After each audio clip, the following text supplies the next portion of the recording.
Welcome to prime nine health. Me doctor Kishore Kumar. ఈ సృష్టిలో ప్రతి ఒక్క జీవి కూడా తన సంతతిని వృద్ధి చేసుకోవాలనే తపన పడుతూ ఉంటుంది. అట్లాంటప్పుడు ఇప్పుడున్నటువంటి ప్రజెంట్ సినారియోలో చాలామంది సంతానలేమి వల్ల హాస్పిటల్ చుట్టూరు తిరుగుతున్నారు. ఇన్ఫెర్టిలిటీ అని చెప్పి మ్యారేజ్ అయినటువంటి 2 సంవత్సరాలు 3 సంవత్సరాల తర్వాత వాళ్ళకి ఈ యొక్క గర్భం దాల్చలేక ఉన్నటువంటి పరిస్థితుల్లో వెళ్ళి హాస్పిటల్ చుట్టూరు వైద్యం కోసం వెంపర్లాడుతూ ఉన్నారు. ఈ ఇన్ఫెర్టిలిటీకి యాక్చువల్గా మనం చేసుకున్నటువంటి స్వయం అపరాధం ఎంతవరకు ఉంది, దాన్ని మనం ఏ విధంగా తగ్గించుకోవచ్చు అనే దాని మీద ఈరోజు మనతో పాటు డాక్టర్ లత గారు ఉన్నారు, గైనకాలజిస్ట్. సో ఆవిడ మాటల ద్వారా ఎటువంటి సహజ సిద్ధంగా ఇన్ఫెర్టిలిటీని తగ్గించుకోవచ్చు అనే దాని మీద అడుగుదాం. నమస్కారం డాక్టర్ లత గారు. సో ఈ ఇన్ఫెర్టిలిటీ అనేటువంటిది ఇప్పుడు పట్టుపీడిస్తున్న పెద్ద సమస్యే.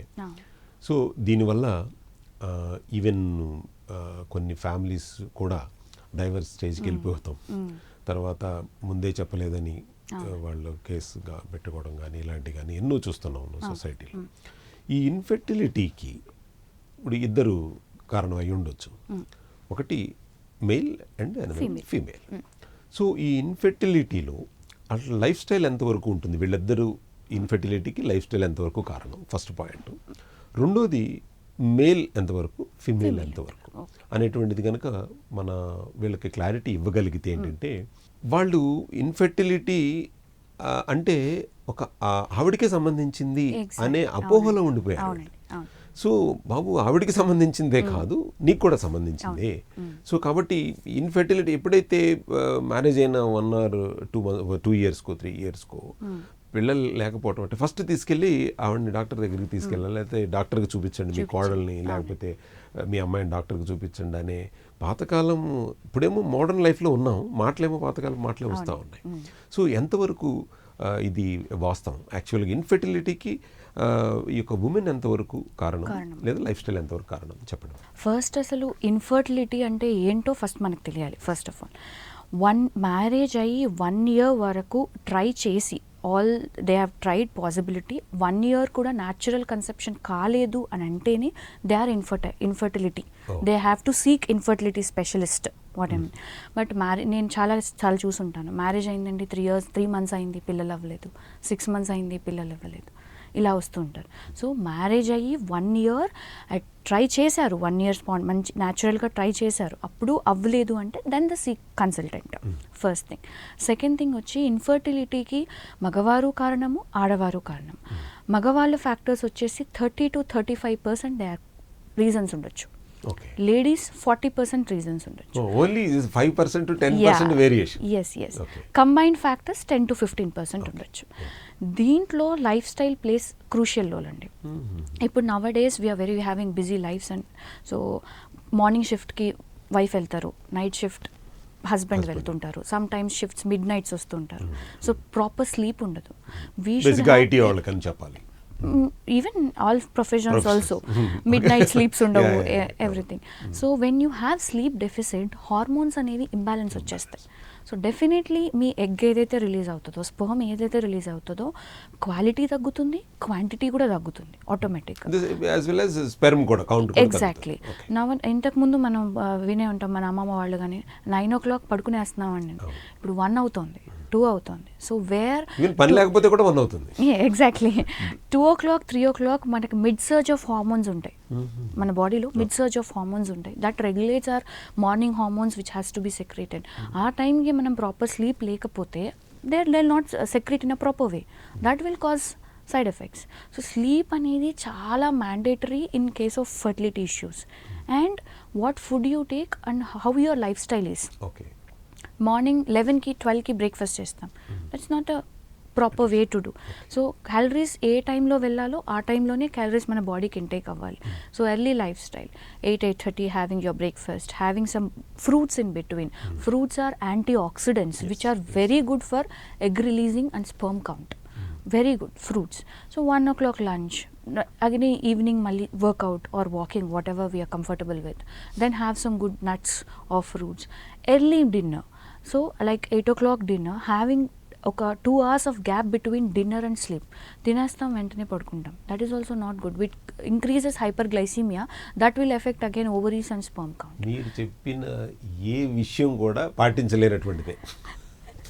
సో అందుకనే కదండి మనకు ఫర్టిలిటీ ఇష్యూస్ అనేవి ఎక్కువ అవుతున్నాయి. Now we are leading cause of fertility అనేది పెరిగిపోతుంది మన కంట్రీలో.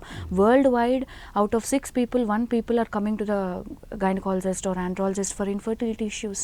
Out of 6 1 is coming from world wide. మనకి ఇంతకు ముందుతో పోలిస్తే ట్రెండ్ చాలా పెరిగిపోయింది. ఇన్ఫర్టిలిటీ 17% వరకు వస్తున్నారు అవుట్ ఆఫ్ 100 people. అది like what they are coming. Some people are there who are not even coming, who are not approaching. So infertility is on increasing trend nowadays, mainly because అంటే problems వేరే other causes ఉండవు అని కాదు, but mainly our lifestyle and our food habits are also one of the causes for infertility issues nowadays. Okay.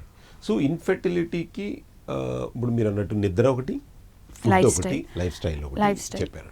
అంటే ఈ infertility ఉందా లేదా అనేటటువంటిది ఇప్పుడు సపోజ్ ఒక ఇతనికి కానీ అమ్మాయికి కానీ చెక్ చేసుకోవడానికి ముందే, మ్యారేజ్కి ముందే చెక్ చేసుకోవడానికి ఎట్లా? అండ్ దట్ ఈస్ నాట్ అంటే మన ఇండియన్ కల్చర్లో we're not doing that. But మనకంటూ ఒక ఐడియా ఉంటుంది. ద పర్సన్ హూ ఇస్ అంటే మ్యారింగ్ పర్సన్ కానీ మ్యారేజ్ చేసుకునే వాళ్ళు కానీ they'll have some idea regarding cycles. Main cycles effect చూపిస్తాయి mostly. Definitely they throw cycle. రెగ్యులర్గా లేకపోవడం, ఇర్రెగ్యులర్గా ఉండడం, లేదా థైరాయిడ్ ఇష్యూస్ ఉండడం. పెళ్లి చూపుల్లో వంట వచ్చా అని అడగకూడదు, ఇదే అడగాలేము. అప్పుడు ఇద్దరిని అడగాల్సి వస్తుంది. ఇద్దరిని సో ఇష్యూస్ వచ్చేసి first after they come to a consultant, evaluation will start from అంటే ఇన్ఫర్టిలిటీ అంటే ఏమనుకుంటారంటే ఆడవారికి కానీ మగవారికి కానీ ఒక స్కానింగ్ చేయిస్తే బయటపడుతుంది. No, infertility starts from head to your organs completely. Hormones come from your head, brain, pituitary నుంచి వచ్చే హార్మోన్స్ దగ్గర నుంచి, థైరాయిడ్ నుంచి, next coming to scans, everything we need to get evaluated. ఎక్కడ ప్రాబ్లం ఉంది అనేది ఐడెంటిఫై చేసి దానికి రిలేటెడ్ ట్రీట్మెంట్ అనేది తీసుకోవాల్సి ఉంటుంది. So infertility evaluation is for a couple, not for a person, either male or female కాకుండా it's for a couple. It's for a couple.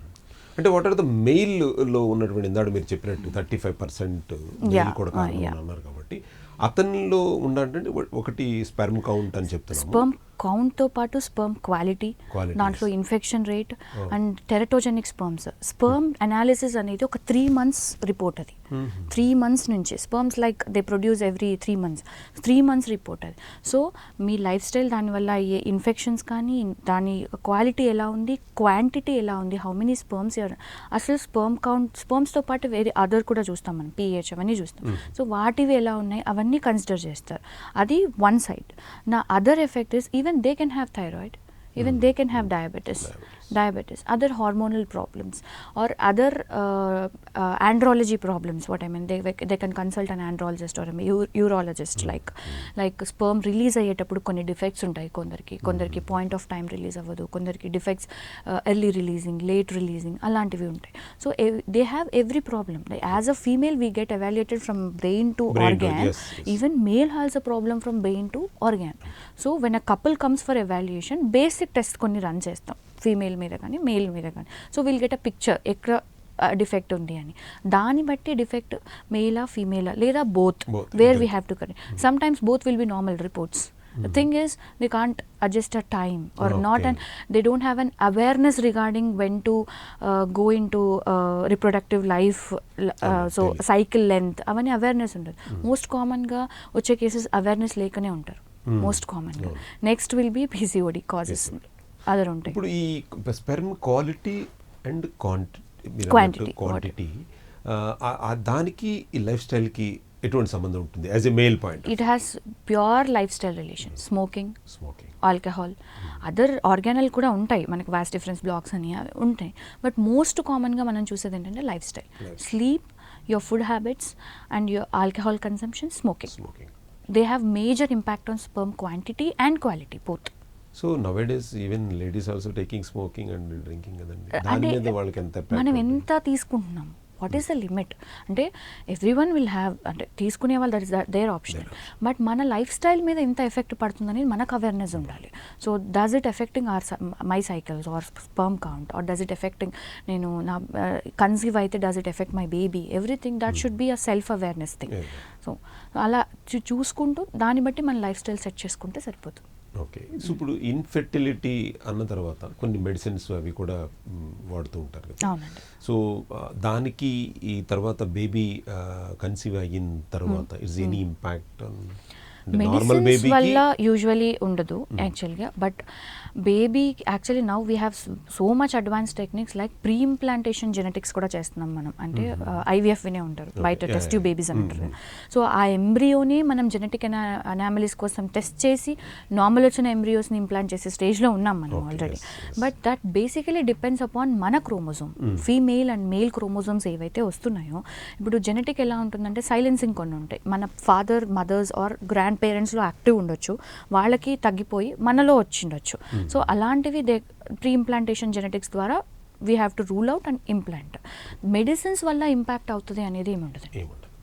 So ఒక సింగిల్ షాట్లో మనం ఇచ్చే ఇన్ఫెర్టిలిటీకి మీరు ఇచ్చే సజెషన్ అంటే ఏంటనేది ఒక క్రిస్ప్గా చెప్పండి madam.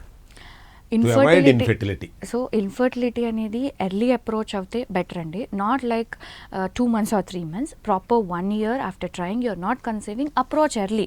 Because now days we're seeing more complication cases after approaching delay. 3-4 years gap తీసుకొని అప్రోచ్ అయ్యే వాళ్ళు కొంచెం ఎక్కువ complications. So approach early and follow the life style habits and dietary changes which are advised by consultants. Some people are like, first you give treatment, medicines, then we'll think of lifestyle. Yes. Not that gives a positive result for you more fastly when compared to alone medicine. Lifestyle medicine will give a positive result more quickly. Okay. In the last question, actually ఈ ఇన్ఫెర్టిలిటీకి suppose కొంతమంది ఏంటంటే purposefully marriage అయిన 1 year 2 years వాళ్ళు అనుకుంటారు ఈ birth control pills are వేరే use చేయటం వల్ల కూడా ఏమైనా ఇన్ఫెర్టిలిటీ మీద ఎఫెక్ట్ పడుతుందా?